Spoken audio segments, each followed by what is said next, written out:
दोस्तों मेरा बदला देख रहे हैं यार। लास्ट में तो चंद्रमुखी को जला दिया और उसके जो आशिक था गुणशेखर भाई, उसको भी गला काट दिया। बाबा आया राजा देखने, शिकार के लिए बोल रहा 2 दिन के लिए जा रहा हूँ, फिर अचानक ऐसे भाई पीछे हटा और सारा नज़ारा देख के भाई जो उसने गला काटा ना, ये अफसोसनाक था। बड़ा ही यार भयानक सजा दी उसको। मतलब अपनी उसको तो ना जला था चंद्रमुखी, और फिर चलो रख लेता, लेकिन ऐसा भाई क्या उसको नज़र लग गई तो जला दो। क्या खतरनाक बादशाह है भाई।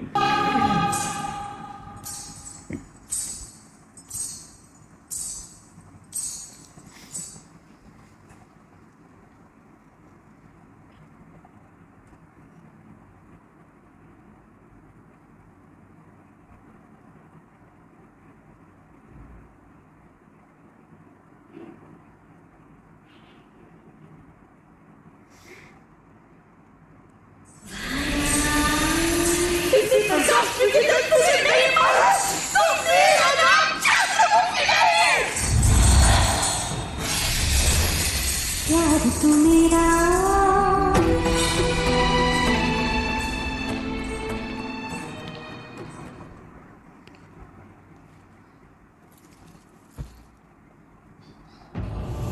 प्रियतम।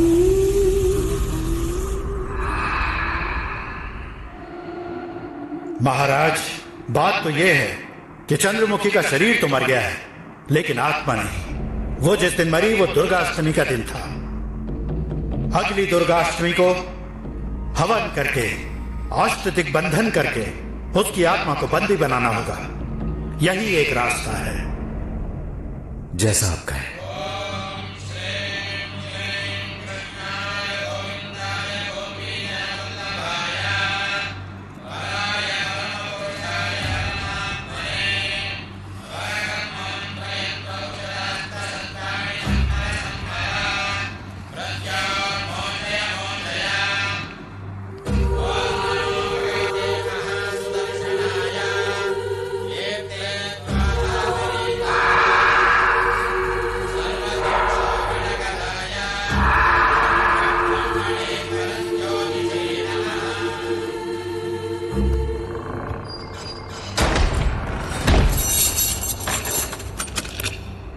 सौ साल हो जाएं या 200 साल, यह दरवाजा कभी नहीं खुलना चाहिए। अगर यह दरवाजा खुल गया तो चंद्रमुखी की समस्या फिर से शुरू हो जाएगी।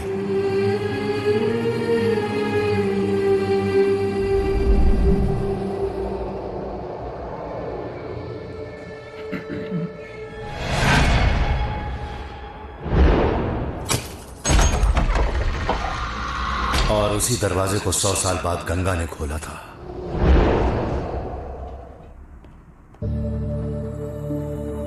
कहिए महाराज। मैंने चंद्रमुखी को जलाकर राख कर दिया, फिर भी उसे भूल नहीं पा रहा हूं। कोई भी कुंवारी लड़की देखता हूं तो मुझे चंद्रमुखी की याद आती है। इसलिए इस राज्य में जितनी भी कुंवारी लड़कियां हैं उन्हें राज्य छोड़कर जाने के लिए कहो, नहीं तो मैं सबको मरवा दूंगा। नाग भैरव ने सभी लड़कियों को राज्य से जाने के लिए कहा है।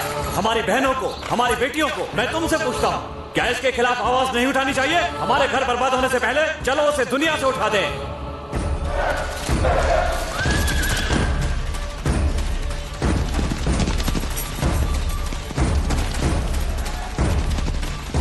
उस दिन तो वो बच के निकल गया, लेकिन बाद में नाग भैरव राजशेखर ने आत्महत्या कर ली। कुछ लोगों का मानना है कि उसने आत्महत्या की, लेकिन कुछ लोग ऐसा भी सोचते हैं कि उसकी आत्मा आज भी भटक रही है। इसमें क्या सच है क्या झूठ है, इस बात का अभी तक पता नहीं चला।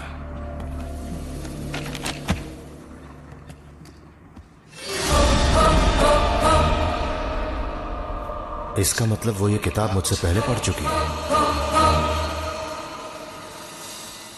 मुझे जहां तक पता है, चंद्रमुखी के परिवार वालों को मर के 100 साल से ज्यादा हो गए हैं, लेकिन उन लोगों के बारे में पूछने वाले 2-3 साल में आप दूसरे हैं। मुझसे पहले कौन आया था? एक लड़की है। लड़की? हाँ बेटा, गांव में आने से पहले वो ठीक थी। जब चंद्रमुखी के घर से लौटी तो पागलों की तरह उसकी तस्वीर पकड़कर भागने लगी। और एक खास बात है, काफी साल तक उस घर से पायल की झनकार सुनाई देती थी, ये गांव वाले बताते हैं। लेकिन वो लड़की जाकर आने के बाद वो झनकार बंद हो गई। ऐसा मैं नहीं बल्कि सारे गांव वाले कहते हैं। वो देखो बाबू, वो है चंद्रमुखी का घर।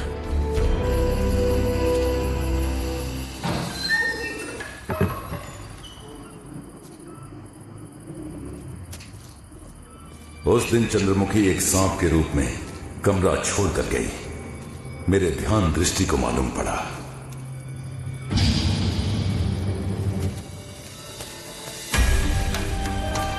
इसका मतलब आउट हाउस में चंद्रमुखी की तस्वीर को यहीं से लेकर गया होगा।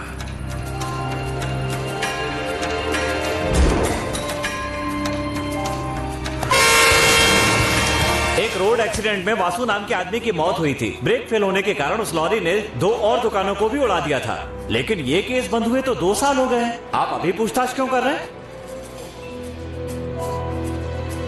उस सपेरे को हार्ट प्रॉब्लम थी।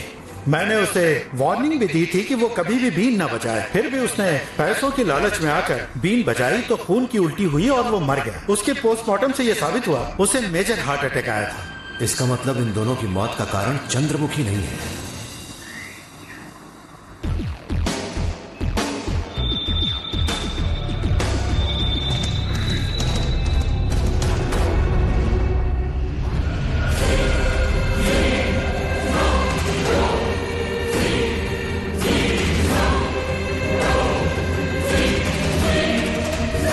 इस आदमी की कुंडली बहुत अच्छी है। ऐसे योग तो करोड़ों में सिर्फ एक होते हैं। इसकी उम्र बहुत लंबी है। सरकार के हिसाब से 116 साल के ऊपर कोई जिंदा ही नहीं रहा। हिमालय पर्वत की गुफाओं में जाकर देखो तो तुम्हें 200 साल से भी ज्यादा जीने वाले दिख जाएंगे। वहां चुटकी की आवाज सुनोगे तो तुम्हारा सर फट जाएगा। बिना किसी की नजर में आए हुए वो एकांत में समाधि ले लेते हैं, हवा का भोजन लेते हुए और मल मूत्र का विसर्जन नहीं करते हुए। वैसे लोगों को अगर मौत आई भी तो वो प्रकृति की वजह से ही आएगी। मेरी उलझन को आपने सुलझा दिया। वो कुंडली किसकी है मालूम है आपको? किसकी है? नाग भैरव राजशेखर।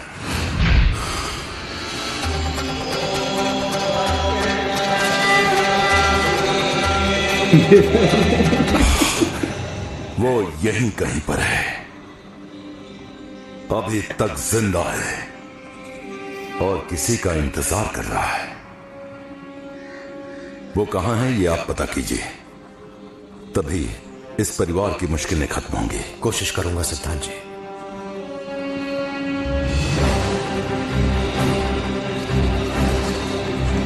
वो राजा कहां है उसे आप ढूंढिए और गायत्री के शरीर से चंद्रमुखी को मैं बाहर निकालूंगा।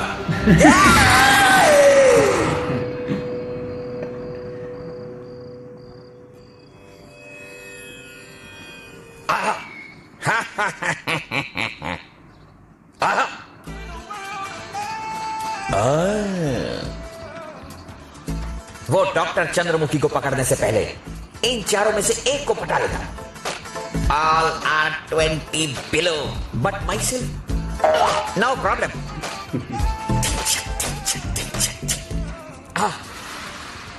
अगर ये मिल गए तो समझो मजा आ गया।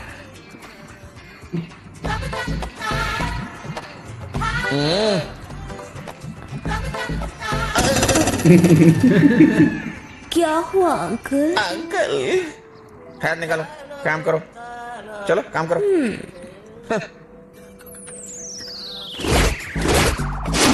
ये लड़की किताबी कीड़ा है, इजीली पढ़ सकती है। इन कपड़ों में मैं कैसे लग रहा हूँ? मेरे चाचा जैसे। अरे बस थोड़ी सी और गंजी हो जाए तो मेरे बड़े पापा लगेंगे। Okay, good luck for that. Okay,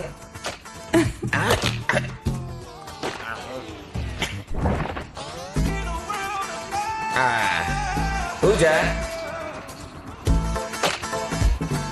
आप ये कपड़े रोज पहना कीजिए ना। क्यों इतना अच्छा लग रहा हूँ? सुपर लग रहे हैं। इन कपड़ों में ना आप हाँ मेरे बोलो। मरे हुए दादाजी के जैसे लग रहे हैं।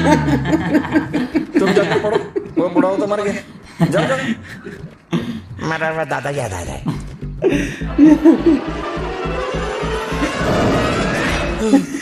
हे माँ, इसमें तो चंद्रमुखी का ही रूप दिख रहा है। इसके पीछे ना जाना ही अच्छा है। शीला पीछे बताओ क्या करेंगे? अपने स्टैंडर्ड के लिए यही ठीक है। चलो। मैंने जो पूछा था उसके बारे में कुछ पता चला सर? आपने जो पूछा था वो 120 साल की उम्र वाला आदमी रत्नागिरी की पहाड़ी में। उसे नहीं देखा। कभी कभी वहां से बड़ी भयानक आवाजें आती हैं। उसे देखने के लिए आपके गांव से कोई नहीं गया क्या? 10 साल पहले कुछ अखबार वाले वहाँ गए थे और लौट के आज तक वापस नहीं आए, इसलिए सब वहाँ जाने से डरते हैं। मैं वहां जाने की कोशिश करूंगा। वहाँ जाओगे? हाँ, जाओ जाओ जाओ जाओ जाओ।